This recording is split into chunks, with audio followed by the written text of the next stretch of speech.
Right, hello, now we're back. You won't know that I said we're back because my microphone was turned off. So you can see I've moved on a little bit from when I left off. Just finished up this sketch panel here. And began with inking.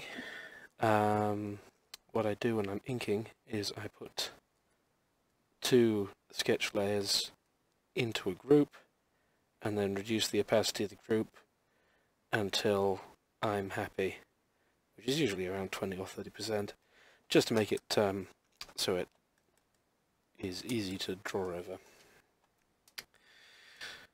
I've also increased the resolution of the image, so it's now an A4 900 dpi page.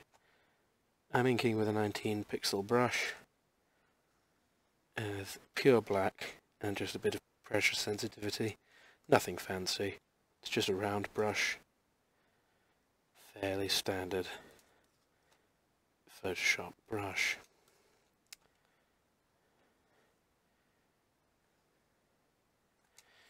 I'm working on third at the minute.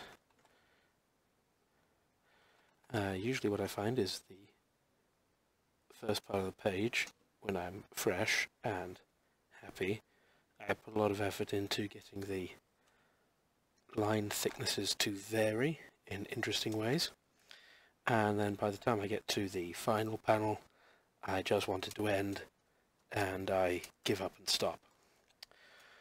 One feature that I think is fairly unique to me is that I tend to put facial features on a separate level. This is entirely born out of fear from when I was a more inexperienced artist, but it's convenient still. I had great difficulty with facial features, and I would scrub them out and draw them again and again and again, and they'd just not work. And so, by putting them on a separate level, I can more easily get rid of them without getting rid of my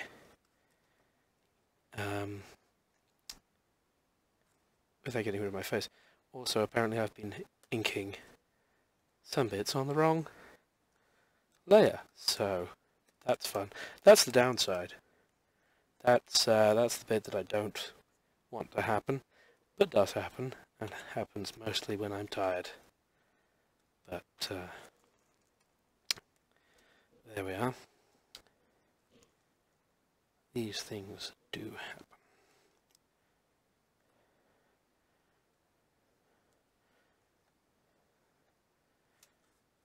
If I weren't talking to you, I'd probably be listening to something on YouTube, maybe watching a film, or some music. Just something to occupy the brain space. This little mistake here, I don't know how easily you saw it, or if you did. That's an example of something that happens because of the Cintiq, and something that I'm not... It's one of the reasons I'm not super happy inking on the Cintiq, and mourn for the halcyon days of the Intuos. It's an error that happens because I can't see exactly where my hand is. Exactly where the things are on the art because of my hand being in the way.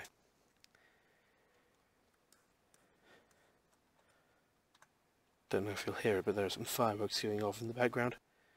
For some reason. I can't imagine why. It's not Diwali, Bastille Day, or Guy Fawkes night.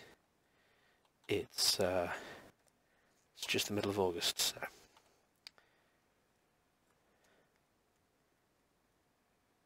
Oh well.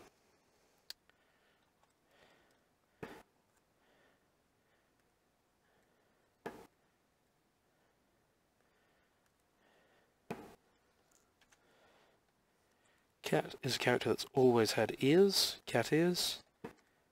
I cannot tell you why. Probably just that webcomics I liked when I was 17 had catgirls in them, so naturally mine had to as well. For those of you who read Jade and Crusader, you will know that there are missing pages of its history. Things that will hopefully one day be drawn, but haven't been yet. Cat's introduction, in fact, is part of that missing series, and is a source of consternation to many. Sane people ask, why do you tell stories about a character that you haven't properly introduced? And my insane answer is just, I don't feel like telling that story yet. I'll get around to it one day.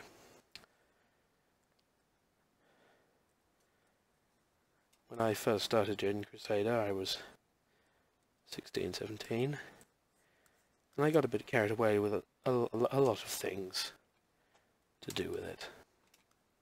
And part of that was that I wrote a very epic outline, which I never got around to drawing. Because one of the things about Jade and Crusader that's very interesting and irritating as a person who makes Jade and Crusader is that spontaneous ideas are much more fun to draw than planned ideas. The longer I spend with an idea in my sketchbook or notebook or whatever, the less desire I have to actually get around to drawing it.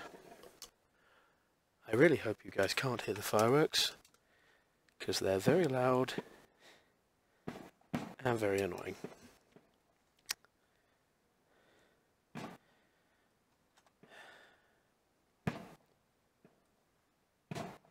As I said, I don't know why my neighbours are doing them, because it's not an important day in any religion or history.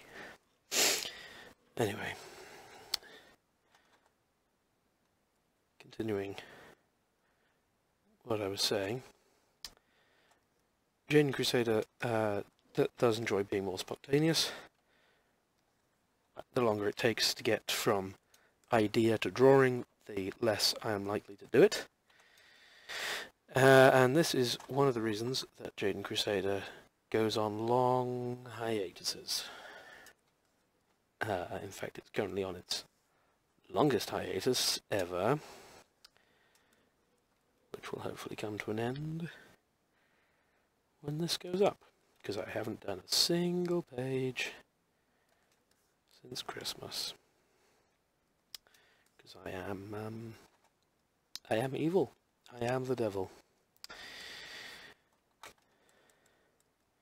Crusader's hand is way too big there, but I can't be bothered to fix it. Because hands are difficult.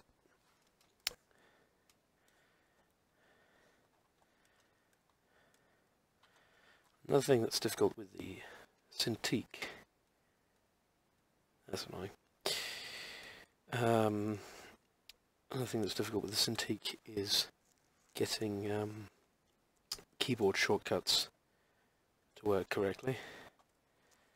Because the way a Cintiq sits on a table means that it's usually resting either over your keyboard, so you can't see the keys, or it is resting with the keyboard really far away, so you have to reach over to the keyboard and grab it, which is annoying.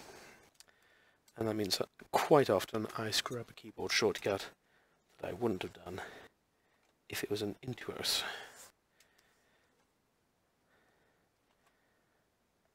And this is the sort of thing that I had no way of knowing when I bought it. And while it does have buttons on it, it's got a wheel and 4 buttons on the side. I have found they are difficult to learn.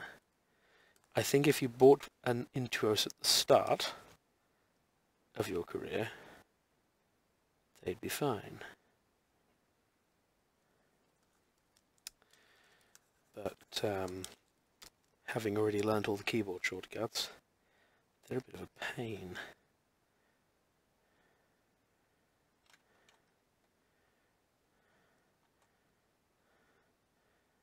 Does that look like a dial? I don't know, maybe it looks like a dial. Maybe it doesn't. I don't think I'm going to do any better, but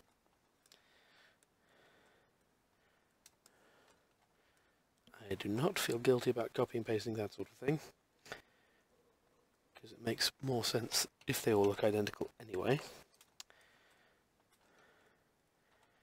But in general I try not to copy and paste, as I feel that one gets a better sense of spontaneity and artistry if everything is drawn by hand. Because there are some people who will copy and paste panels together if characters don't really move. So, if I couldn't do it with this one, but if I had a comic with 3 panels of people talking, they'd copy and paste each panel and just change the mouth flaps. And I feel you'd lose a lot of artistry doing that. On the converse side, you do gain a lot of speed. So, maybe not an awful idea, especially considering that, as I said in my last part, it's 45 minutes to an hour per panel. So if you can automate 3 panels, that's no bad thing. Except, as I said, losing spontaneity and artistry. I've tended to find I get much more interesting body language out of characters, and thus much more interesting character out of characters, if I'm having to give them a new pose for everything they say. Which, if nothing else, is good artistry and practice. Good artistry, he says, as if he is a real artist who does real art. I'm a cartoonist in my spare time, and not a very good one.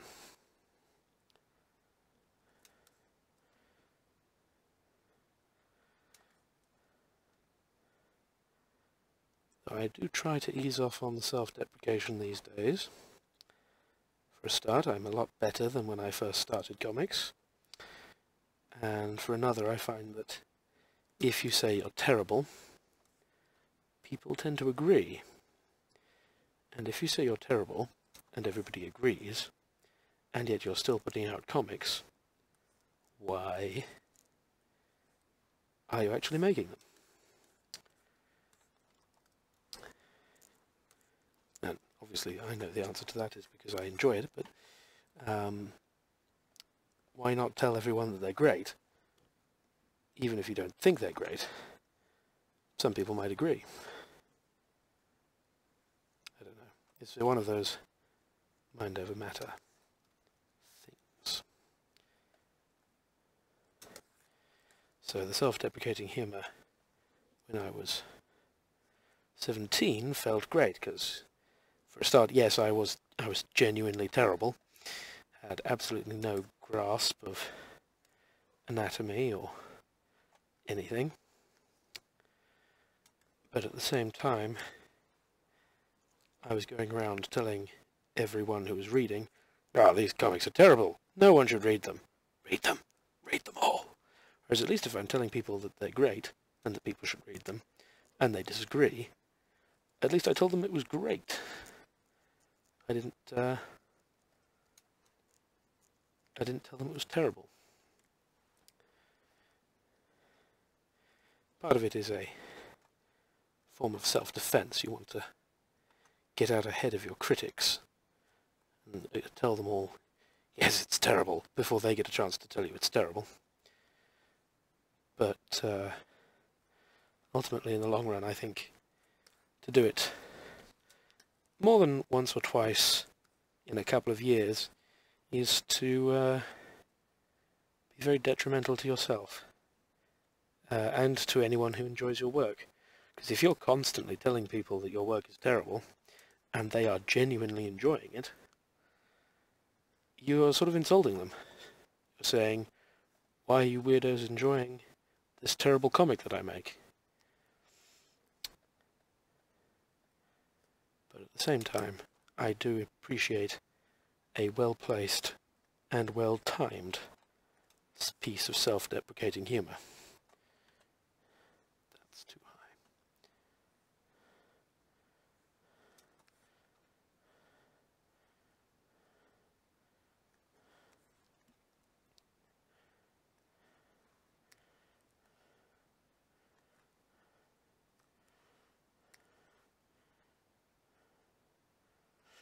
Another thing that's really informed my style is the way I make comics.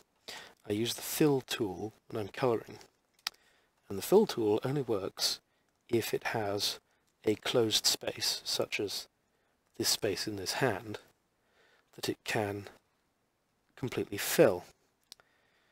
And this means that my art style does not have any open space in it. I always close the spaces, which is, it's never a problem, but I think sometimes does limit what I would like to do. And when it does, I tend to overrule myself and colour that little area by hand and do what I want to do. But it has nonetheless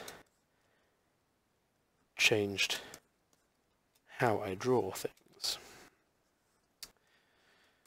This comic is the first I've done in a good long while, so a lot of things are out of practice, such as how this ruffled sleeve works. The way this shirt is meant to go is that it's a long-sleeved shirt that's then folded up and left ruffled at the elbows. And it's not quite right, but it's been a very long time since I last drew it. So I'm going to cut myself a little bit of slack.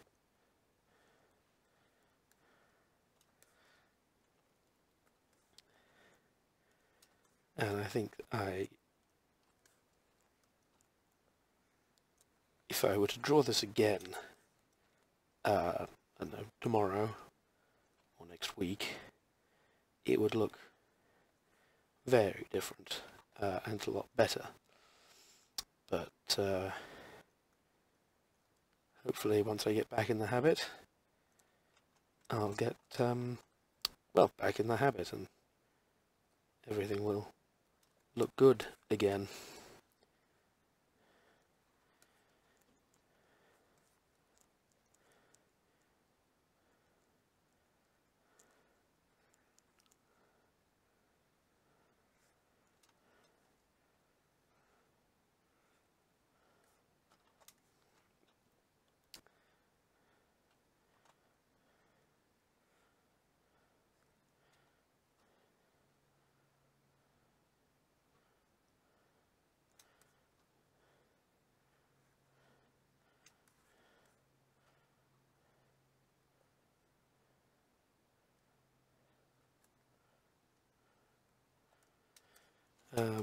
One thing that Jane has had for a good few years now is a seam in her jeans. I don't always remember it, but she's always supposed to have it. It was one of the features of improving my style that I did back in 2010 or so. I really wanted to up my game of what I was doing.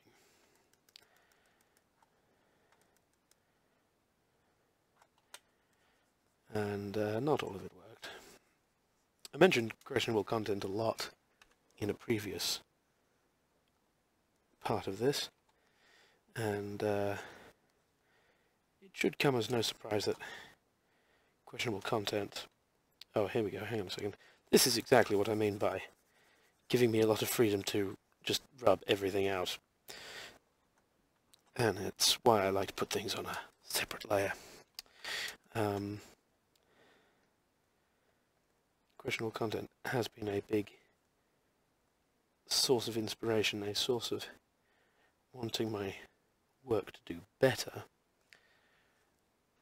Sometimes that can be a problem. I think a lot of things Jaden Crusader has done over the years have been not due to inspiration by questionable content, but out of a desire to copy questionable content, which is obviously a very bad thing. Yeah, here's how I'm going to solve the problem of Jaden, because she's far too small. I think in my head she was in the background. I'm going to just increase her size.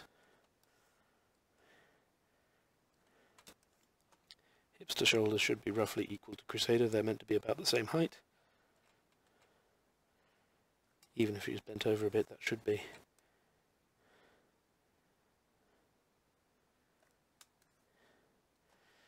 Yeah. It causes its own problems, but I think that actually looks better.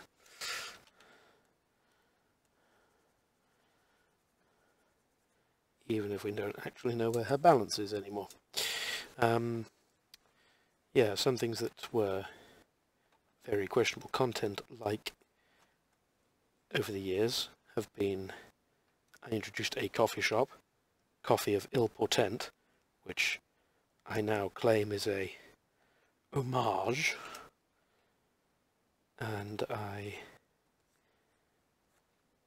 introduced a lot of soap opera elements. Hope you all got an enjoyable look at my wallpaper there.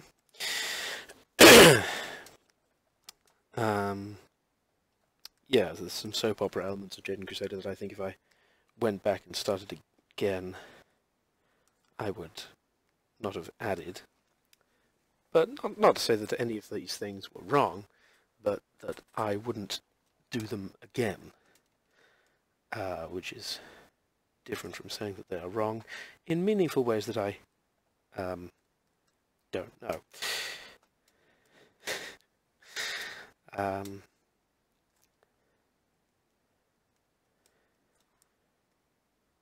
Yes. Jeff Jack's work on questionable content has always been remarkable to me, especially the way he is so dedicated to it. And I get the sense from time to time that he has a similar spontaneity problem that I do. He has significantly less of a problem because he doesn't abandon his comics for weeks on end, like I do. But I definitely get a sense that he enjoys making things up as he goes along and seeing where they take him, while at the same time having a plan, which is how I tend to do things myself. And if I have a long storyline planned, I would usually abandon it. And by that I mean, if any of you have read questionable content, you'll probably know this already, but if you don't, Jeff Jacks, who makes it, does have a tendency to introduce characters, introduce bits of their lives, and then abandon them for months or years. There are characters that he will introduce and then not touch again, sometimes ever. There are characters that are just functional and get written out. Sarah at the coffee shop is a very good example of that, who, according to all official canon, was eaten by an Allosaurus, because she just disappeared one day for being a not interesting character. And I've always found it interesting that in comics you can get away with that sort of thing, just having people not turn up. I mean, fans do complain about it, but in general, in a comic book reality, that sort of thing is more understandable and explainable. Especially, in my case, with Jaden Crusader, they are literally in a comic book, they know it, and they play with it. So if a character did disappear for however long, they very much could be eaten by an Allosaurus, because all it would take is for Crusader to write it. But yeah, so I don't, I try not to beat myself too much up about having similar problems to a very famous comic artist, Jeff Jacks, although I do beat myself up in that I'm not as famous as a famous comic artist, Jeff Jacks. Then again, if I updated Jaden Crusader every day, maybe I would become that famous simply by force of attrition. Although, experience tells me otherwise. For one thing, I did update Jaden Crusader every day for a short period when I was at university and had the free time. Ha ha ha ha ha. That is a very unfunny joke. But also, one of my webcomic friends, they're not a real-life friend, they are a friendly acquaintance that I only know through webcomics and the internet, makes a webcomic called A Rusty Life, or at least he used to, he doesn't anymore. And for a period of, I believe it was 5 years, he had an update every single day, and it was pretty good. It was a newspaper-style comic, it always had a reliable joke, and as I said, every single day for 2,000 odd comics. And yet, it didn't go anywhere for him. He had a small audience, he had me, obviously. But in the end, he stopped doing it, and I don't know what he does anymore.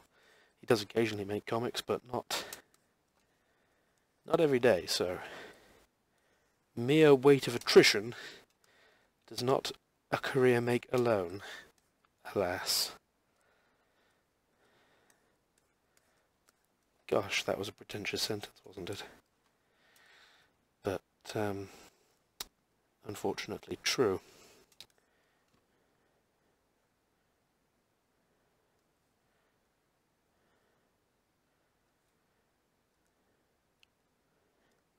Jaden has had a variety of different amounts of hair. In my head I always justify it in that she lets it get shaggy and then gets a haircut. And whenever I change how much hair she has, she's just had a haircut off screen. She does occasionally have literal haircuts when her hair completely changes style. That was partly just out of interest for me, change how I draw her for a little while. And it was also a partially questionable content inspired act, as in questionable content people will change hairstyles from time to time. I swear to God, I'm not just stealing everything I do from questionable content. I do have my own thoughts and ideas. But yes, Jaden's hair does change in volume. In general, I would say that the top is always thick and shaggy, and it comes down to about her shoulders. Sometimes it nestles at the shoulders, sometimes it goes down to this sort of level, or to the mid-back, like here. And I go back and forth on whether it should come forward of her shoulders or fall behind. In general, I think coming forward of her shoulders looks better, but it's a lot easier to draw falling behind the shoulders. So I go back and forth on whether I like it or not. In general, I come down on the side of things that are easier to draw. I made another mistake about what's on what layer. No, I didn't. Nope, it's all fine. Whoops. Thought I'd made a massive mistake, but I didn't.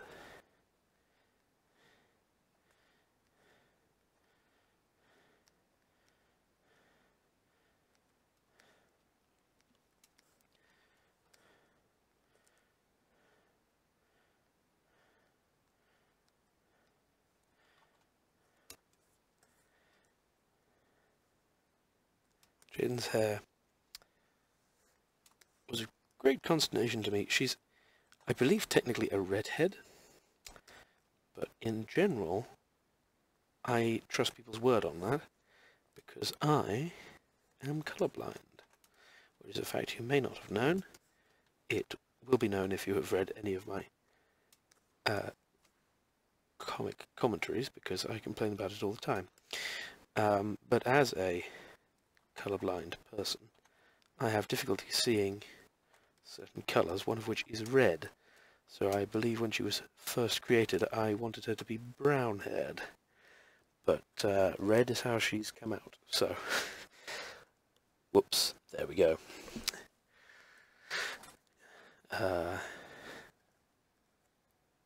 Crusader is also meant to be brown-haired, but I believe he has been referred to as greyish in colour, gunmetal sort of colour.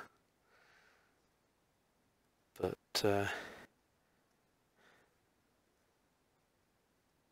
it's all quite complicated for me. I do my best. This is all on the wrong layer, isn't it? Whoops.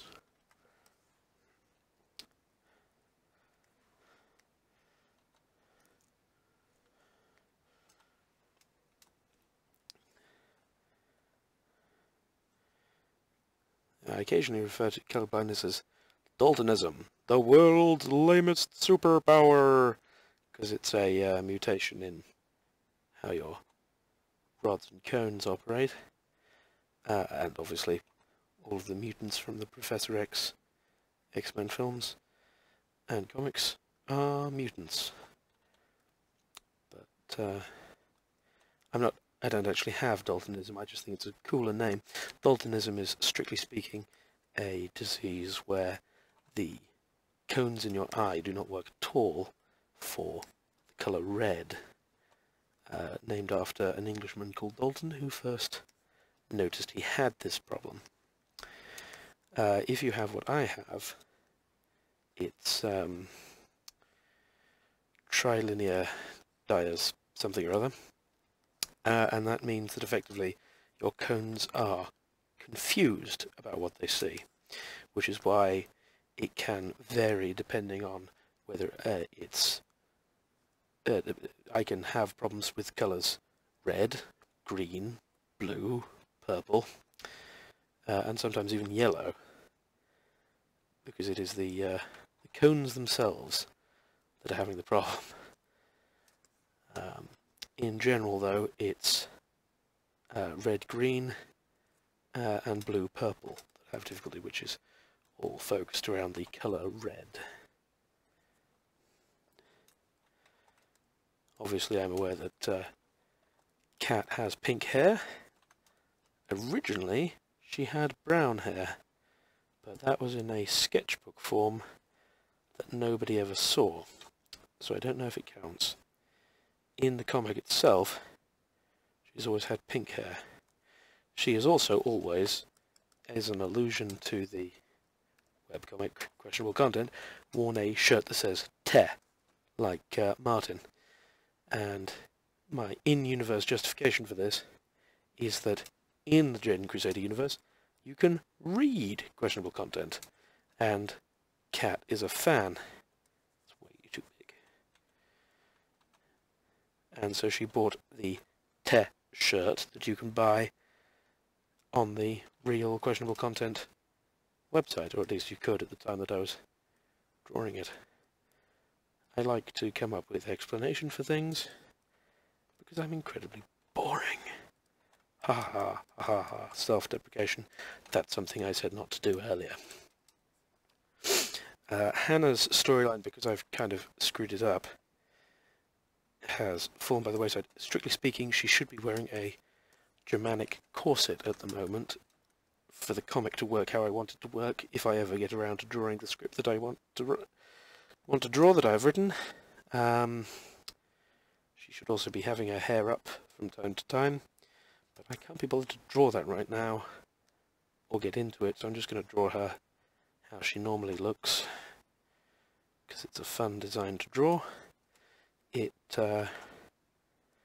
Hannah was sort of based on a character from a webcomic called The Watch Cheer, which, due to the internet aging, I don't think is available to read anymore. Hannah is completely different from any character within it, but her design was inspired by elements from it. Hannah's hair, which is now very different, originally went like that here, and that element was drawn from a character from The Watch Cheer, which was, I just thought it was a nice hair design, so I copied it a bit. Again, it's all changed since then, but the best flattery is imitation. The guy who made The Watch Cheer is a very nice guy, actually. His online name is Cecilbar. I think it's Cecilbar. It's a T-S start, so I've always pronounced it in my head Cecilbar, although it might be Se or Ts or something else, I don't know. And when I was first starting out, I sent him Jaden Crusader Comics and said, hey, what do you think of these? And he was nice enough to reply, and not just reply as in, oh yeah, they're great, love them, cool, keep it going, but he was good enough to reply with actual, helpful, constructive criticism that I have, and continue to try to sensibly use, because a lot of what I was doing in the very early days was pure imitation, not of jokes, but of artist techniques that I didn't fully understand why they worked. So I was just copying them for no reason. And he picked up on it and was good enough to say, hey, you're copying this for no distinct reason. Stop that. And a couple of other things besides. Which was all very nice of him and all very helpful. And while no budding cartoonist has ever come to me for advice, I have always said to myself, if it happens, I will try to be as helpful as Cecilbar was to me. And hopefully those of you who know how much I comment back to people on my YouTube tutorials, I do try to maintain a level of helpfulness still. If it's something that's already been answered before, I am more likely to ignore it, because I know the answer is already there, somewhere else in the comments. But in general, if anybody is having difficulty following one of my tutorials, I do still try to help. Especially with the biggest complaints, usually some variation of the same thing. I'm trying to do this step, whatever step it is, and it's not working. And I have usually run across that problem before myself, because Photoshop is not the most intuitive program, but it always seems to screw up in the same way for almost everyone. It's just something I've got used to. So, for example, if you go to the marquee tool and right-click, assuming you have something selected, right-click on the marquee tool, you've got fill and stroke. But if you're doing that on the magic wand tool, fill and stroke are nowhere to be seen. I don't know why exactly, because they're identical functioning things. They allow you to select stuff, but one has the options and one doesn't. And that sort of error I am incredibly used to dealing with, and so I'm always very happy to help with. Especially as they're usually quick fixes. So, yeah.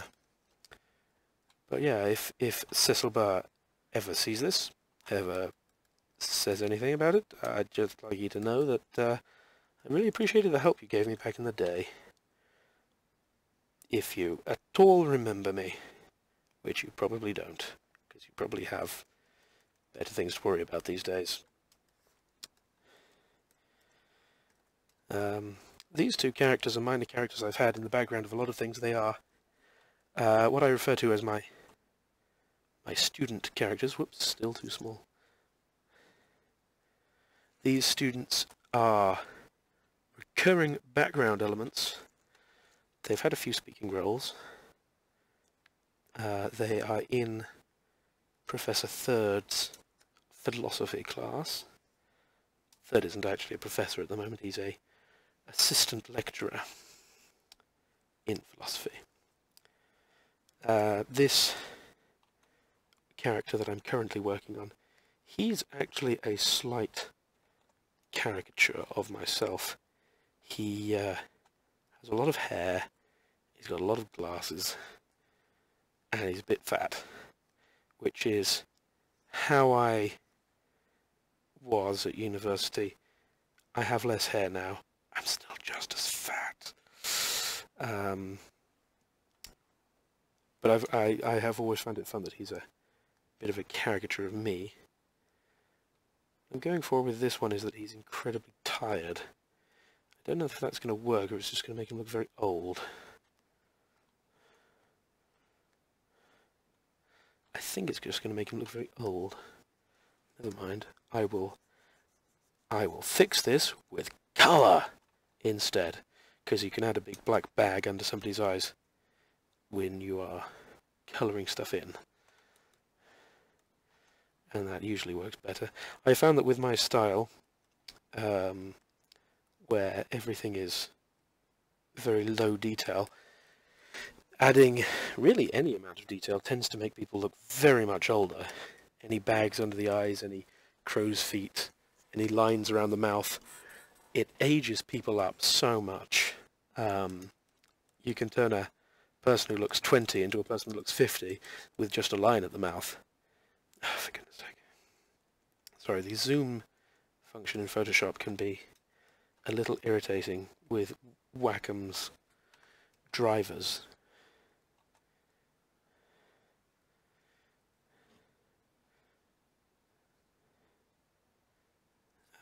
This character is a parody of no one specific, just alternative punk people that I have met. None of them have quite such a over-the-top haircut, but a lot of them want a haircut like it, where half the head is shaved. A lot of them don't get one because they're a little bit scared of, oh, what if they can't get a job, or what if it looks awful. But a lot of them wish that they could rock the half cut or the undercut. So it is based on people that I know, even though it's not based on a specific person. They also showed up once, these two characters, when Third was able to lift a car over his head. I deliberately chose one of the smallest cars I could think of, which is a Suzuki Swift, which are pretty light. But yeah, I also realised it was a fairly similar bit to One Punch Man, or whatever his name is. Saiken. I'm afraid I don't watch the show itself. But that character, if you don't know, he can defeat any monster with just one punch. And a lot of the appeal is actually seeing how he will defeat them with just one punch. And the bizarre ways that the artist can draw one incredible punch. But that character says something along the lines of a 10-kilometer run every day, 100 sit-ups every day, and 100 squats every day, and 100 push-ups every day, and you can be as strong as him and kill monsters with just one punch. And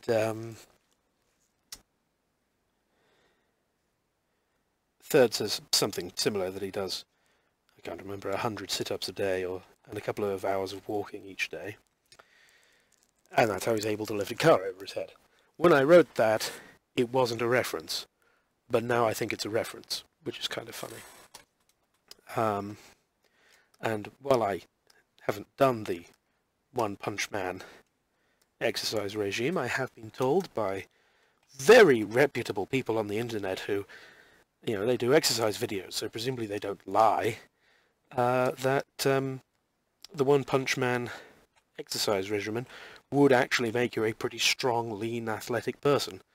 Not necessarily that you could defeat any enemy with just one punch, but you'd actually get in pretty decent shape. Though they stressed, and so I'm going to stress to you, that you shouldn't exercise every day.